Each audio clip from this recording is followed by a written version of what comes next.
warahmatullahi wabarakatuh. Selamat siang, salam sejahtera buat kita semua. Salam adat Nusantara, Lemtari kumpulnya.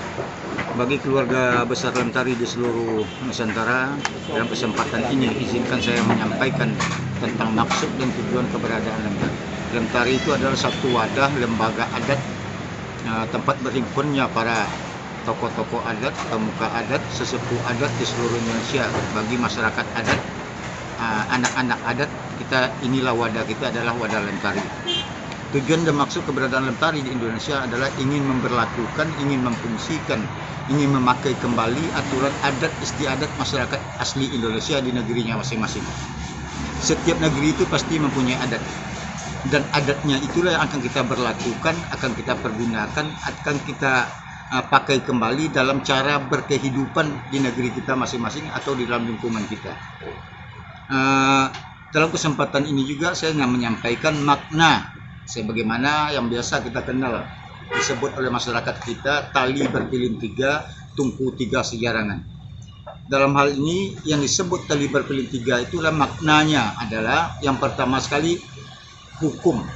Yang disebut tali berpilin tiga itu adalah hukum agama, hukum adat, dan hukum pemerintah. Jauh sebelum Indonesia ini merdeka, jauh sebelum adanya agama ini, yang mengatur cara hidup masyarakat itu adalah aturan hukum adat yang mengatur. Setelah itu masuklah aturan hukum agama. Setiap agama mempunyai aturan hukum. Kemudian diatur dengan aturan hukum negara yang dilaksanakan oleh pemerintah. Jadi inilah yang disebut dengan tali berpilin tiga, tungku tiga sejarangan. Aturan hukum adat dilaksanakan, disampaikan oleh para sesepuh adat, tokoh adat, nenek mama, lembaga-lembaga adat yang ada di Indonesia.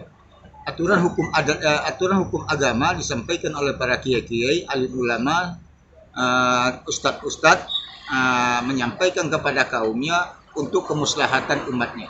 Aturan hukum negara disampaikan oleh pihak pemerintah, mulai di tingkat pusat sampai ke tingkat RT, demi untuk mengejar pembangunan di negeri tercinta Indonesia ini. Kemudian daripada itu, sebagai pengamanan daripada hukum yang tiga hukum ini tadi, hukum adat diamankan, dijalankan, ditegakkan, dan diawasi oleh para dubalang adat. Kalau Bali namanya pencalang, kalau di Melayu namanya hulu balang, kalau dalam tari namanya polisi adat Nusantara. Nah, ini tugas dia adalah mengawal dan mengawasi aturan adat istiadat yang ada di daerah dia sendiri. Apabila ada orang melakukan pelanggaran terhadap adat istiadat di daerah dia sendiri, mereka punya hak menangkap dan menasihati orang yang melanggar aturan hukum adat.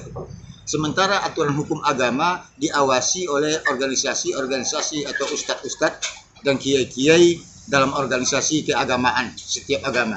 Aturan hukum pemerintah ditegakkan, diawasi, dan dikawal oleh polisi negara Republik Indonesia, termasuk Satpol PP, kejaksaan, dan lain sebagainya. Inilah yang kita sebut tali berpilin tiga dan tungku tiga sejarangan. Kemudian daripada itu, saya juga dalam kesempatan ini izinkan saya menyampaikan kepada kawan-kawan keluarga besar Lemtari di seluruh Indonesia, ada tiga hal yang perlu dikejar saat ini agar aturan adat istiadat daerah kita bisa berfungsi, bisa kita berlakukan, bisa kita pergunakan kembali dalam cara berkehidupan kita di negeri kita masing-masing. Yang pertama sekali adalah Permendagri nomor 52 tahun 2014. Ini Lemtari, kabupaten, kota, dan provinsi kita harapkan supaya bisa bekerja sama dengan pemerintah setempat untuk membuatkan peraturan daerah, perda. Nah, di dalam perda itu disebutkan baru bisa nanti pemerintah pusat mengakui keberadaan adat istiadat daerah masing-masing itu. Ada 4 kategorinya yang harus disiapkan. Yang pertama masih ada masyarakat adatnya. Yang kedua ada perangkat adatnya. Yang ketiga masih berlakukah hukum adatnya. Yang keempat ada wilayah adatnya. Apabila ada yang 4 ini, pemerintah daerah tersebut bekerja sama dengan Lemtarinya wajib harus membuatkan perdanya, peraturan daerahnya. Apabila perda ini telah terlaksana, telah dibuat, ini diharapkan pemerintah setempat melaporkan kepada pemerintah pusat bahwa perda itu telah ada. Insya Allah dengan demikian pemerintah pusat nanti bisa mengakui keberadaan adat istiadat yang ada di daerah itu masing-masing. Yang kedua ada Permendagri nomor 18 2018 tentang pembentukan lembaga adat desa. Agar nanti adat istiadat itu bisa berperan, bisa bekerja di desa masing-masing, menurut petunjuk daripada Permendagri 2018 itu, bupati dan wali kota harus membuatkan peraturan bupati dan wali kota. Apabila ini terlaksana, nanti lembaga adat desa itu bisa membuatkan peraturan adat sesuai dengan adatnya masing-masing. Yang ketiga ada Undang-Undang Nomor 6 Tahun 2014 tentang pembentukan desa adat. Ini sangat kita perlukan. Apabila pemerintah telah mengatakan, kita disetujui oleh pemerintah, ada perdanya tentang desa adat, nanti pemerintah pasti akan mengakui aturan hukum adat istiadat yang ada di negeri itu. Apabila tiga hal ini nanti bisa dilaksanakan di setiap kabupaten kota di seluruh Indonesia, insya Allah nanti aturan adat di daerah kita masing-masing akan bisa kita berlakukan, akan bisa kita pergunakan, akan bisa kita jalankan di dalam kehidupan lingkungan negeri kita masing-masing. Serasa itu dulu penyampaian singkat daripada saya. Mohon maaf kepada semuanya. Tolong dipahami. Saat ini di zaman modern sekarang ini adat kita sudah banyak ditinggalkan. Kita bisa memperhatikan cara kehidupan masyarakat Indonesia sekarang. Cara berbicara sekarang orang sudah banyak alah ke barat-baratan. Manggil kawan udah berapa-berapa. Nyebut sama kawan udah OTW, kekayaan udah kebarat-baratan, bahasa kebarat-baratan, makanan sudah kebarat-baratan, nama anak kebarat-baratan, musik kebarat-baratan, merek toko sudah kebarat-baratan. Kita sekarang ini menunjukkan jati diri bangsa Indonesia tuh orang beradat. Jangan malu dengan adat kita. Kita harus bangga dengan jati diri kita. Ini saya tekankan kepada kawan-kawan dalam tari.